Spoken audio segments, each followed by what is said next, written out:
This is the news at 7 on ASO Television. I am Rosemary Okokotega. The headlines.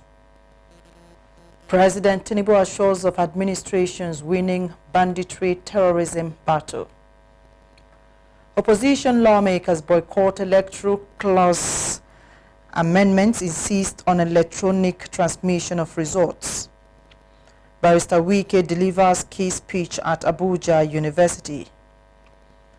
National Bureau of Statistics says Nigeria inflation rate eases to 15.1% in January 2026 from 15.15% of December 2025 as food prices drops. President Bola Tinubu has reiterated his administration's commitment to winning the battle against banditry and terrorism that have ravaged several parts of the country. The president gave the assurance in Yola while commissioning projects embarked upon by the Adamawa State Governor Umaru Fintiri. He specifically commended efforts of the Armed Forces of Nigeria and pledged to support men in uniform in the discharge of their duties. The Commander-in-Chief commended Governor Fintiri for the projects embarked upon by the state government. He also appreciated the National Security Advisor Nuhu Ribadu, who also hails from Adamawa State, recognizing his role in securing the nation. The president stated publicly that with Ribado's dedication, the enemies of Nigeria would be flushed out. Minister of the Federal Capital Territory, Barrister Nyesom Wike, says President Bola Ahmed Tinubu is providing purposeful and servant-oriented leadership that is steering Nigeria towards sustainable growth. He spoke on Tuesday in Abuja at the 2026 Annual Distinguished Personality Lecture Series organized by the Faculty of Social Science, Yakubu Gowon University. Barrister Wike said President Tinubu's democratic credentials were long established and strengthened by his record as governor of Lagos State, particularly in revenue reforms and infrastructure. He noted that the removal of fuel subsidy on his first day in office showed political courage despite initial hardship.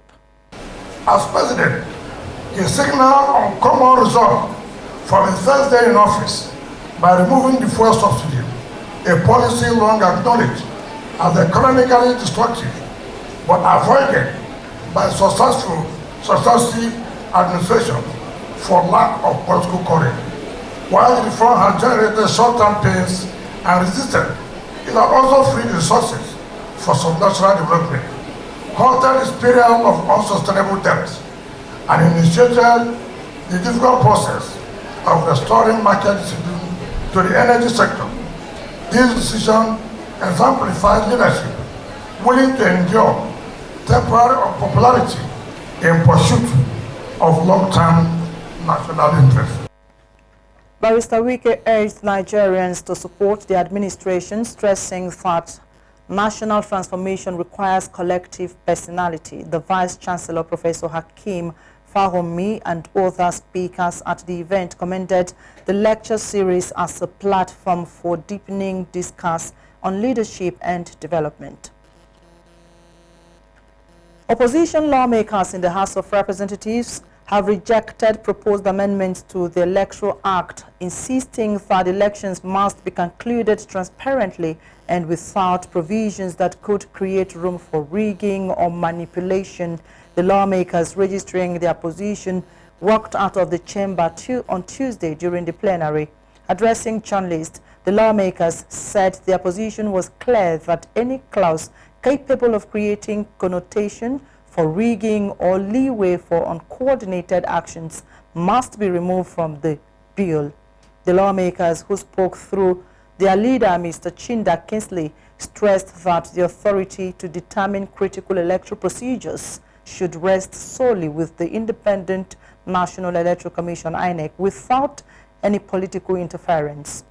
On the issue of result transmission, the lawmakers maintained that in the case of conflict between manually collected results and electronically transmitted results, the electronically transmitted results should prevail immediately. As the holy fast of Ramadan begins, President of the Senate, Senator Godswill Akpabio, has enjoined the Muslim faithful to use the period to pray for peace in the country and the world. He also advised them to use the exercise to practice compassion and engender understanding among people. Senator Akpabio gave the counsel in a goodwill message signed by his special advisor on media and publicity, Mr. S.M.A. Ibo. He urged the Muslim Ummah to use this sacred period as a time for spiritual reflection, self-improvement, and renewal. The President of the Senate encouraged them to also see the occasion as an opportunity to strengthen their faith, practice compassion, and promote peace and understanding.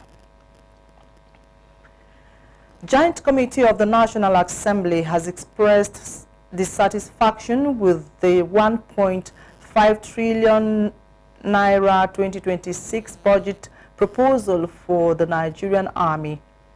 The committee, however, said it will ensure funds appropriated for the Army are released for the execution of the budget. Chairman, Senate Committee on Army, Senator Abdulaziz Yar-Adua, announced this after a joint budget defense of the committee with the Chief of Army Staff, Lieutenant General Wahid Shuaibu, at the National Assembly. Also speaking, Chairman of the House Committee on Army, Mr. Aminu Balele, commended the Chief of Staff and his officers and men for their patriotism and commitment in the fight against insurgency and protection of Nigeria's territorial integrity. The Chief of Staff to President and Speaker of the 9th House of Representatives, Mr. Femi Gbajabiamila, has described education as the strongest tool for national development as Nigeria seeks to reposition its course for the future. The Chief of Staff, in his goodwill message at the 2026 International Day for Education Conference at the National Assembly, commended current Speaker Dr. Abbas Tajuddin for convening the conference and for what he described as a firm commitment to national development through education. He recalls that during his tenure as Speaker of the 9th House, he sponsored the Students' Loans Bill to ensure that no capable Nigerian student would be denied tertiary education due to financial hardship. He noted that access to education should be determined by merit and potential, not privilege. Chairman of the House Committee on Federal Polytechnic and Higher Technical Education, Mr. Fuad Laguda, said the conference offered an opportunity to assess Nigeria's education system against international benchmarks. He noted that funding remains one of the most pressing challenges confronting the sector, particularly polytechnics and higher technical institutions. The lawmakers said any nation seeking sustainable development must invest heavily in education, stressing that Nigeria must raise its ambitions if it hopes to compete effectively on the global stage. The Public Accounts Committee of the House of Representatives has directed Office of the Accountant General of the Federation and Auditor General of the Federation to prepare and submit the consolidated financial statements and audited accounts of the federal government for the year 2023, 2024, and 2025 before October 2026. This followed an investigative hearing involving the Accountant General of the Federation and the Auditor General of the Federation, during which lawmakers examined delays in financial reporting and concerns over public financial management systems. The committee also queried the payment of 9.8 billion naira to vendors of the Government Integrated Financial Management Information System in 2024, noting that the platform has yet to deliver its core mandate of facilitating accurate and timely reconciliation of government accounts. Chairman of the committee, Mr. Bamidele Salam, expressed displeasure with the Accountant General for failing to comply with statutory financial reporting obligations. He noted that the Fiscal Responsibility Act mandates the federal government to publish audited, consolidated financial statements not later than 6 months of the end of each financial year. The lawmaker described the persistent delay in publishing audited financial statements as unacceptable, warning that such lapses undermine fiscal discipline, weaken institutional credibility, and negatively impact investor confidence. The Accountant General, represented by Acting Director of Consolidated Accounts, Mr. Shuaibu Sikiru, earlier in his submission, attributed the delay to several operational challenges, including failure of the Central Bank of Nigeria, CBN, to provide complete bank statements of ministries, departments, and agencies, as well as technical and operational limitations associated with the payment platform. Watch ASO Television on DSTV 392, StarTimes TV 127, Free TV 507 on the UHF band on channel 38. Coming up in the bulletin after the break, Defense Headquarters confirms arrival of U.S. forces to support armed forces of Nigeria, as well as other stories. To stay with us. Wanibaka, Uyayaka, Inameka, Isambrembre, Ukuriso Ikpaiso, Mbokpa Uton, Komien. Eddie Odofia, I bless you today as a family-related daughter of water. The heck are you doing here? I'm covering the Uyere festival. You've got to be kidding me. You will be a great king. The youngest king to be selected by this village. This is my place, and I can mess with you in ways you cannot imagine.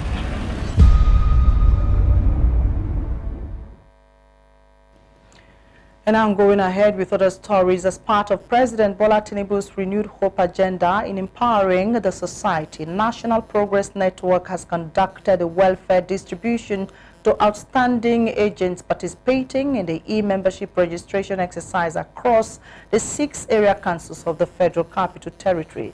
Convener, National Progressive Network, Town Planner Abubakar Sadiq, while addressing newsmen during the welfare distribution exercise held in Abuja, disclosed that his gesture is aimed at motivating grassroots mobilizers and strengthening local people and the APC members based across FCT. Luak Belumi reports. As the holy month of Ramadan emerges, as well as the FCT Area Council elections, the National Progress Network, under the initiative of Town Planner Abubakar Sadiq, rewarded agents from the 6 area councils of FCT who recorded highest number of registered members with foodstuffs, cash prizes, new sewing machines, brand new phones, and other gift items. Town Planner Abubakar commended the dedication and commitment of party agents and urged them to intensify efforts in the forthcoming area council elections. The trickle-down effect, and politics, they said it's local, like I've always said, and that's why today we try to exemplify what the Renew Hope is. It's not like a campaign, talk anymore. Be impactful, and that is what we try to be doing, and we're doing consistently to make sure that those people that it's reaching them, they know that this is not just politicking, it has been coming. So now that it's coming to the political time, we still tell them that it's like a bargain. We've already put them, and we're telling them that we're not coming to tell them we will do. We've been doing and we'll continue to do, and they should know that this is the best bargain for them. APC is just the shop party, and any other person is struggling to find his foods, and we're solidly behind this, and we are ready to continue doing this till they understand that it is a continuity. It's from the local government elections to the presidential election. Speaking, the APC chairman, Abdul Malik Usman, commended President Bola Ahmed Tinubu's Renewed Hope agenda for empowering the society and urged party members of the All Progressive Congress to be committed in supporting the president in taking Nigeria to greater heights. Today is one of the factors that you will say the party is ready, because giving out this is going down to the grassroots, and it will touch the life of the people, and that anybody who benefit from this will be ready to vote for the party again, so that this kind of thing will multiply. That is one. And for the campaign, you can see that some of us that were inside the hall have disappeared now. We are working round the clock, mobilize and sensitize people to come out on the coming Saturday, that is 21st, to cast their vote for the ruling party. To sincerely express our gratitude to our brother and our friend who has extended this gesture. It is our firm conviction that this is going to be a determining factor of our victory, inshallah, in the forthcoming area council election. The beneficiaries at the event also have this to say. In fact, we are very, very happy, and we pray for this very gentleman. May Almighty Allah to continue blessing. The National Progressive Network, under Town Planner Abubakar Sadiq initiative, urge all registration agents to give their best and seize the opportunity to contribute to the party's growth. Lumi Adeyemi, also Television News. The Social Democratic Party, the SDP, has called on the people of Gwagwalada Area Council to come out en masse and vote for their candidate, Barrister Khalid Bala Gano, on Saturday FCT Area Council's election. The SDP presidential candidate of the 2023 elections, Prince Adewale Adenayo, made the call during an all-out campaign for the party's candidate in Gwagwalada Area Council in Abuja. Topsy Gimba has the story. Commandment. He loves charity. It is not about taking without giving back to society. He can stand alone where truth is. That is why Wike has not intimidated him, Akpabio has not intimidated him, Tinubu has not intimidated him. He is standing here and he will win the election for you. Amen. Lastly, his brain is working. Very well. For every problem in our community, he has solutions to them. This cannot be allowed to continue. Where look around us, but billions get spent every month. Yes.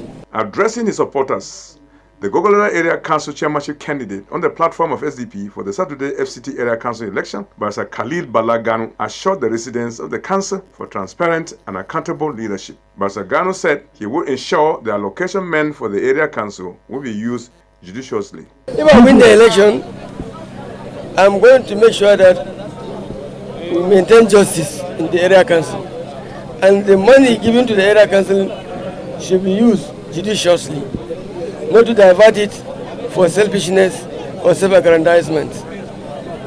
Money given to Gwagwalada people is for Gwagwalada people. It's not to the chairman or those that call themselves politicians. It's for people of Gwagwalada Area Council. Politicians.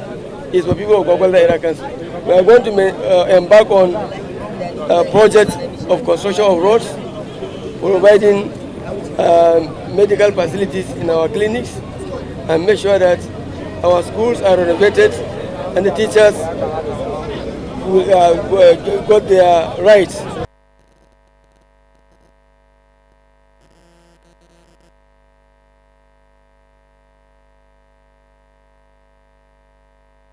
Allowances should be given to them.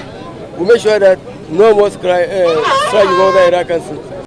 The Defense Headquarters has confirmed the arrival of approximately 100 United States military personnel and associated equipment at Bauchi Airfield to support ongoing capacity building efforts of the Armed Forces of Nigeria. A statement by the Director of Defense Information, Major General Smaila Uba, described the deployment as a planned outcome of prior engagements between a Nigerian delegation and its U.S. counterpart during a bilateral working group meeting. The presence of the U.S. personnel follows a formal request by the federal government of Nigeria for specific military training, technical assistance, and intelligence sharing support. According to the statement, collaboration is designed to strengthen Nigeria's operational capabilities in confronting terrorist threats and improving the protection of vulnerable communities nationwide. Major General Uba emphasized that the U.S. personnel are in Nigeria strictly on an advisory and training capacity and are not deployed as combat forces. These engagements, he said, aim to improve operational planning, intelligence analysis, and tactical proficiency in counter-terrorism operations. Technology integration key to task reforms. Well, that's another story. The executive chairman of the Nigeria Revenue Service, Mr. Zak Adedeji, has urged sub-national tax authorities to integrate technology into their revenue systems to enhance efficiency, transparency, and accountability. He made the call in Abuja at the FCT-IRS Stakeholder Engagement Forum themed Harmonizing Revenue Systems and Implementing New Tax Laws. Represented by the Executive Secretary of the Joint Revenue Board, Mr. Olusegun Philip Adeshokan, the FRS Chairman described the engagement as timely amid ongoing fiscal reforms. Mr. Adedeji said the reforms under President Bola Ahmed Tinubu are repositioning Nigeria's revenue architecture for equity and sustainable public finance. He commended the FCT-IRS for convening the forum, noting that technology would help curb leakages, improve compliance, and accelerate infrastructure development in the FCT.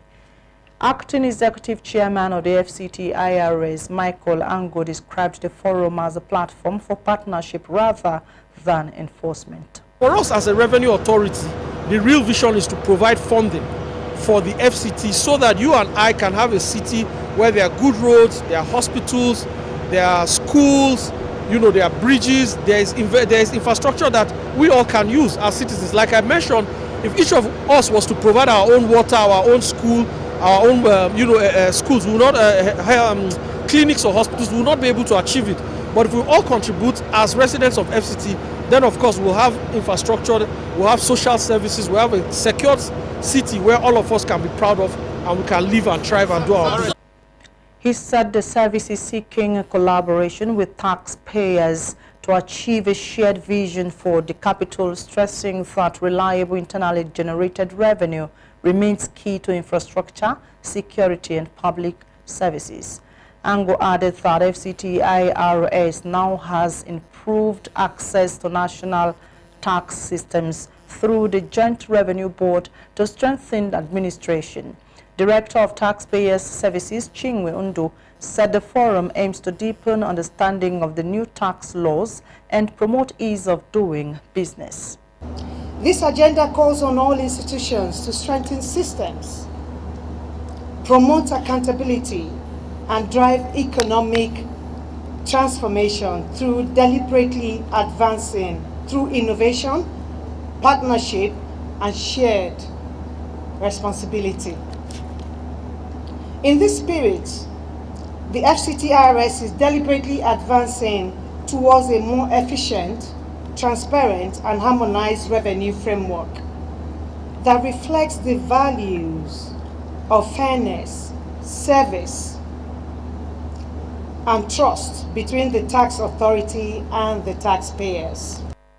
She emphasized how taxation thrives on clarity and cooperation, reaffirming the service's commitment to a pragmatic and practicable tax framework.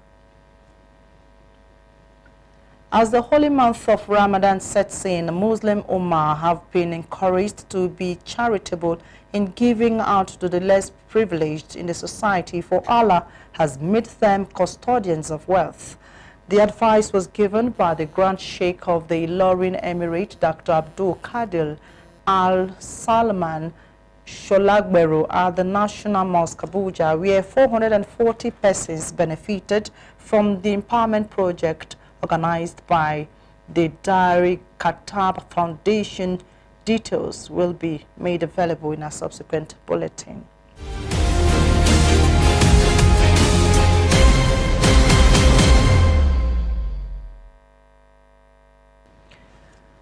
National Bureau of Statistics (NBS) has announced that Nigeria's inflation rate eased slightly in January 2026 to 15.10% in January 2026 from the 15.15% of December 2025, highlighting that the slight drop of 0.05% signals a continued fall in price pressures at the start of the year, following months of gradual relief for consumers.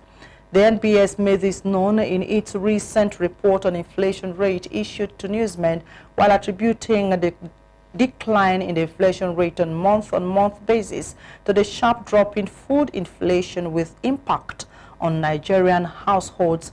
It pointed the decrease in the average prices of water, yam, eggs, green peas, groundnut oil, soya beans, palm oil, maize, grains, guinea corn, beans, beef, melon, cassava, tuber, and cowpeas. The NBS further affirmed that on a year-on-year basis, the inflation rate was 27.61% in January 2025, showing a decline of 12.51% when compared to the same period last year. At the state level, the report shows inflationary pressures remained uneven, with Benue State recording the highest rate of 22.48% and the Ebonyi State recording the lowest rate of 8.72% on a year-on-year basis. And that's the bulletin tonight. Many thanks for watching. I am Rosemary Ukokotega. Good night.